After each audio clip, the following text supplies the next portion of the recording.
everything, Instagram, social media, like what you see on TV orients people around. If I make more, if I become more successful, I'll finally be happy. And so how, I don't know, it's hard for people to break out of that. I'll be honest with you. I actually don't think, well, first of all, you know this, it starts at home. Yeah. Like the household you grew up in and what they valued. I love stereotypes because stereotypes are flawed, because making judgment on people, like everyone's, is ridiculous. But stereotypes are also have nuanced truths. That's how they became stereotypes. When I think about cultures that are more happy, like just they're more free-spirited or happy, you see a family environment where what they cared about was like family dinner on Sundays or always dancing and music and that. Like, it's just so obvious to me from afar. The way you answer it and the way you attack it is in the meta right now. We are two gentlemen who, through hard work and serendipity and timing and a million trillion other variables, have achieved business financial success.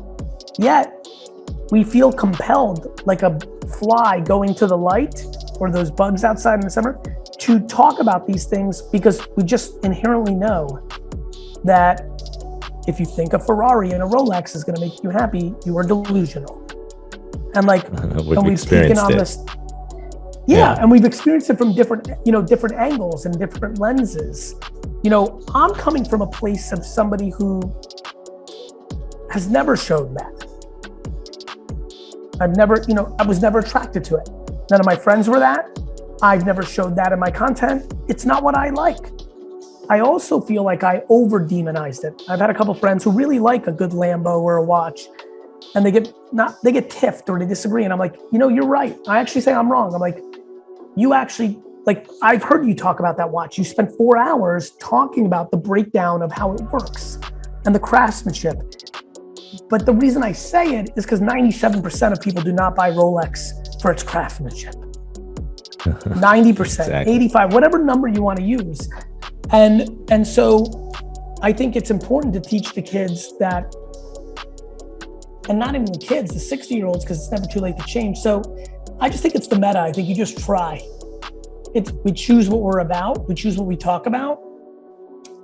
I choose to talk about the fact that I think kindness and empathy is cool.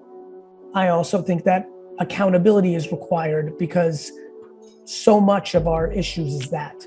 We're in a culture now of trying to convince others instead of convincing ourselves. How many people that you meet that are well off, that are deeply troubled, like there is no correlation of wealth and happiness. How the fuck are we still confused? This whole, I'd rather cry in a Ferrari is only said by people that don't understand. Nobody, I get that comment a lot. You want to cry? I hate that comment. Like, fuck that comment. I'd much rather be smiling in my fucking leased Honda. Who the fuck wants to cry? Because crying in your Ferrari doesn't mean a tear once in a while. It means you are unhappy. You are insecure. You're buying Ferraris to show people that you made it. You're trying to impress people you don't even like. That's because I'm a marketer and a branding guy, not a salesman. But I'm also a salesman. Look at the earlier question I asked you. You said, what are you gonna do? I said, sell. I know how to sell, I know how to brand. The best way to sell in the world is not to run retargeting programs or affiliate marketing, it's build a fucking brand. Everybody, you think my man here is wearing those Nikes because they cookied him? Right? Like everybody here is everything they're wearing, everything, the underwear I'm fucking with, what is it? Calvin Klein. It's fucking brand. It's fucking brand. It's all brand. That's exactly right. I don't want to ask people to buy my shit. I want to say I have a new sneaker out and people buy that shit. I have a new book out, of course. And here's the best part, and this is the most important fucking part in the entire game. When I ask for something, come see me speak, come buy my sneaker, come buy my book, I give away all this free shit, better than anyone. I think I'm at the top of the game. Free. If they don't, I understand. I I have zero expectations to convert. Too many people are giving away shit for only, when you give with expectation, you're a piece of shit. You're not a good person. When you give and you have an expectation, you're a manipulator. You're not a giver. I give and have zero expectations. The chips will fall where they are. If it goes great, mazel tov. If not, I wasn't providing enough value. That's on me. I don't give. I'm not doing this interview for any other reason than I know that it's leverage for you and it's gonna put you on and you can use it for other shit that you wanna do. And you know how good that makes me feel? That's real life. And I think that the cool thing about that is, from a systems point of view, that does not create resentment within you. Because if you were giving, correct, and you eliminate the source of negativity. Brother, I have zero expectations of everybody. Right. I could give a fuck. I have zero expectations of my own employees. Many will argue with me in my own organization that one of my shortcomings is my lack of expectations. It's just the way I just have empathy. I'm just overly, to a fault, I would argue to a fault, empathetic. And I've brought it back to create more accountability and candor.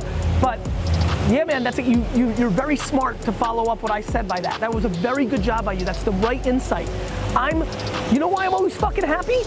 I don't fucking expect anything from people. Most of you are unhappy because you've got expectations of somebody, your mother, your friend, what you did at work, your boss, your homie. I got zero. When I lend somebody 20 bucks, I may pretend that shit's gone. I'm giving you 20 bucks.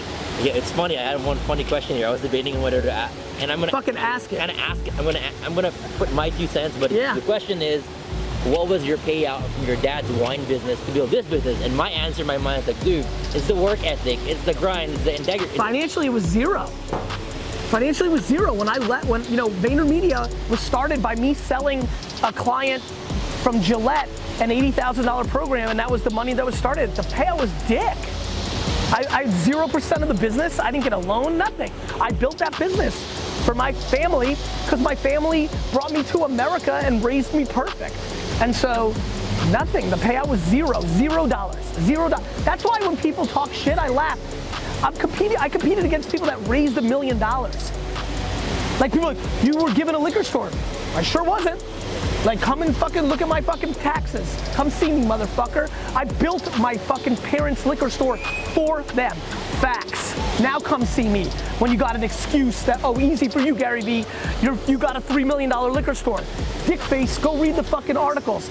I started in a company that was doing $3 million, making $300,000 in profit. I worked my dick off from 22 to 34, 15 hours a day to build a business for my parents that I left at 34 with nothing.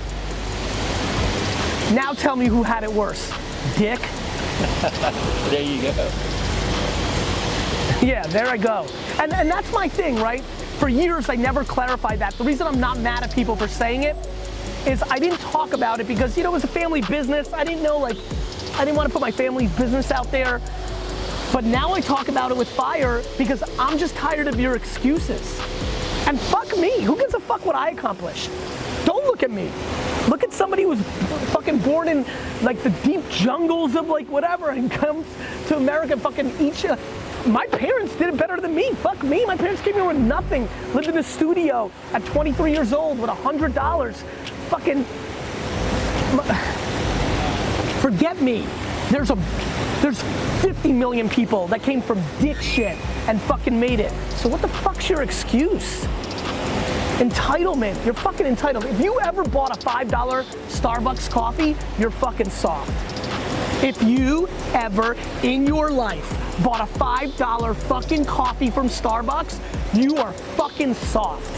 Globally, in the 7.7 billion people, you're fucking fancy, you're soft.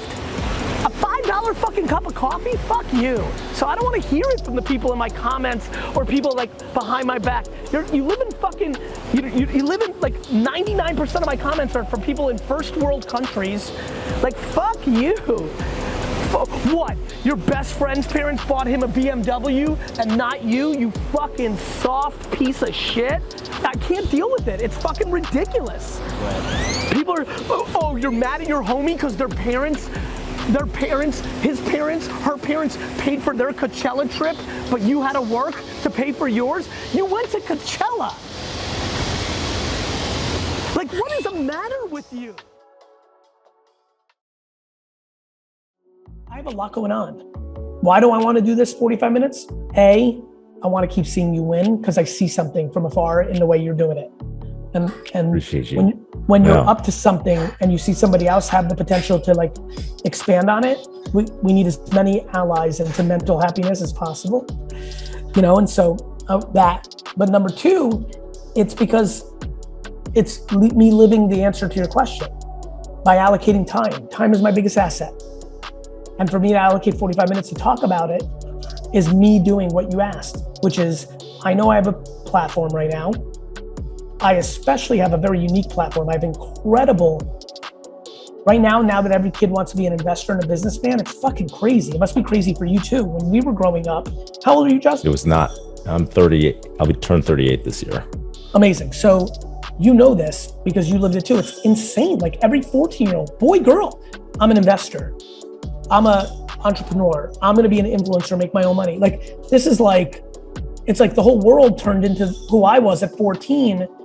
And, but I was the only one at 14 when I was a kid. Now it's the standard. So now I know a lot of these kids, you know, now that the world's opening up a little bit, I'm getting outside.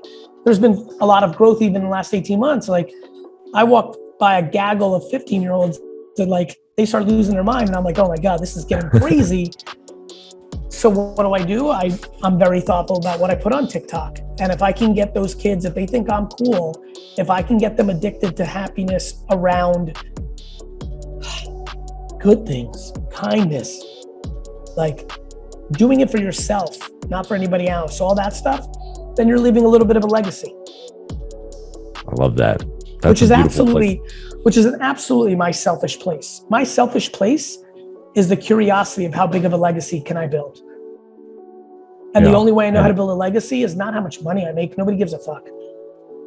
A small group may, but they're not sustainable. Anybody who cares about my net worth or how much money I made, I'm not going to penetrate them anyway. They're looking for short-term proxies of endorphin like hits. Like I'm looking for people that are looking to run the marathon. I'm not a sprinter. I'm not Usain Bolt.